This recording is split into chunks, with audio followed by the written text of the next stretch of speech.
So alam na this guys kung ano ang ibig sabihin ng mga ring na ito. Version 2026 nga tayo at umorder tayo ng isang series ng mga Taiwan ring. So ito ay magagamit natin para sa old bird category ng ating mga isasalang next year.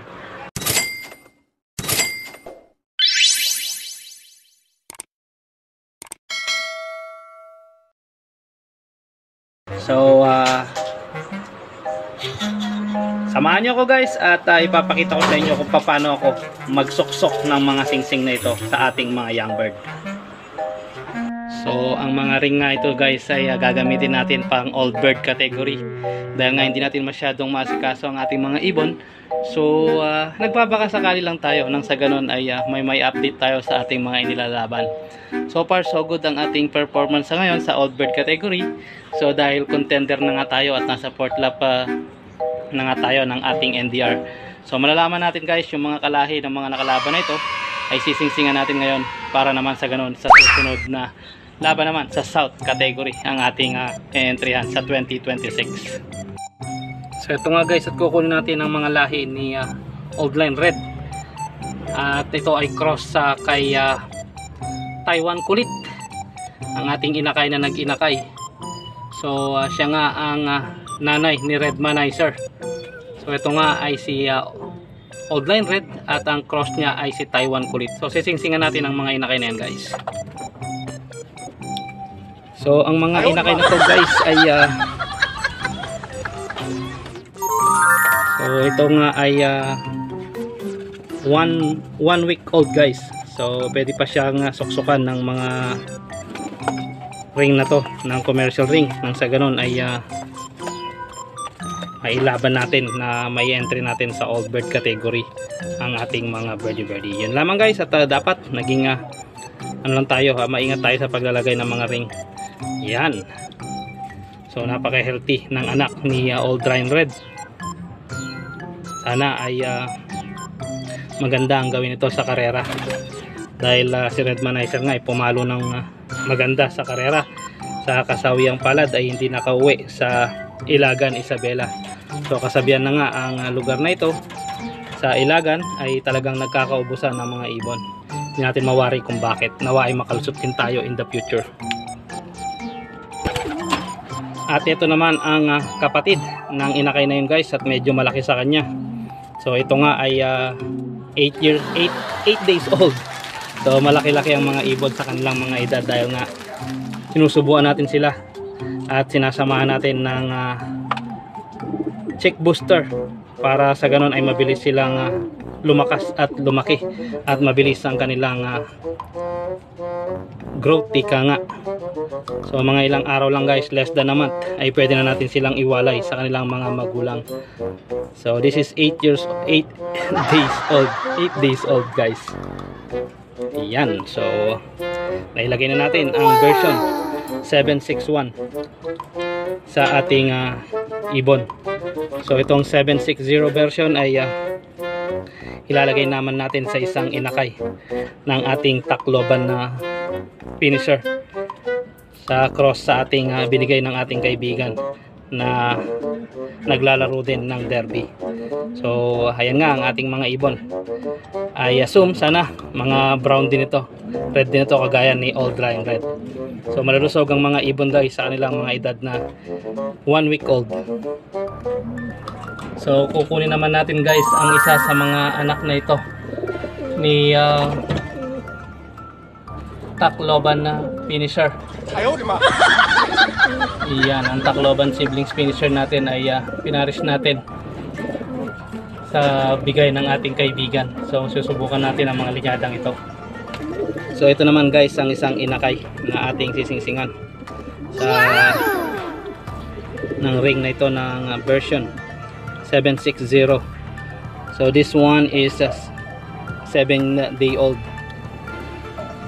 So medyo maliit siya dahil hindi natin nasusubuan kumpara do sa inakay na ating nasusubuan na regular. So kasi ito guys is nasa flyer slope at pinababayaan lang natin ang nanay niya at ang tatay niya. Ang umupo nga pala rito si Bad Boy Kulit. So si Bad Boy Kulit nga ay ipinaris natin sa isang Manny Sarmiento na ating hen. So ayan guys, at 760 ang kanyang best friend. So tingnan natin, subaybayan natin ang mga ibon na to kung sila ay magpe-perform ba in the future. At ang pinasingsingan nga sa atin ng ating kaibigan ay mga ilang araw na lang pwede nang iwalay sapagkat malalaki na nga.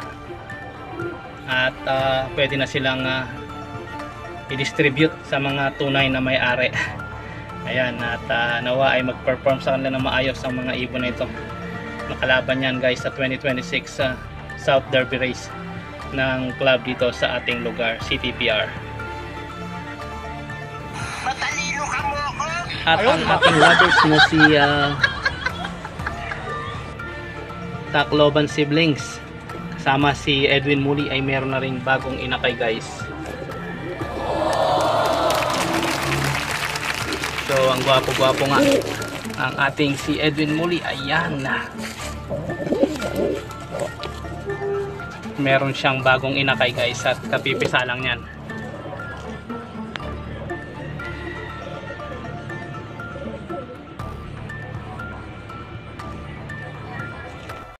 Meanwhile,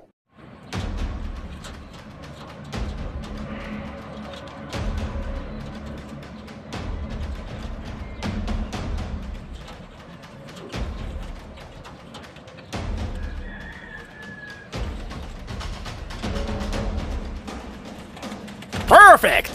Yes, great ang ating Tacloban na finisher siblings at ang kanyang partner na galing sa ating kaibigan.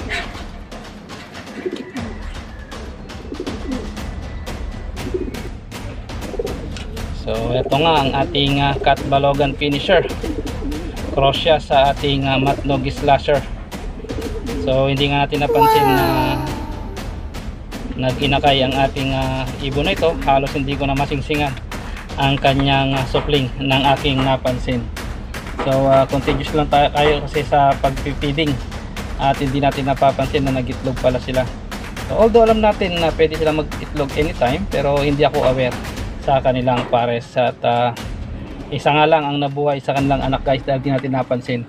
At napakalaki na, ayun no, napakalaki na kagad ang kanilang anak.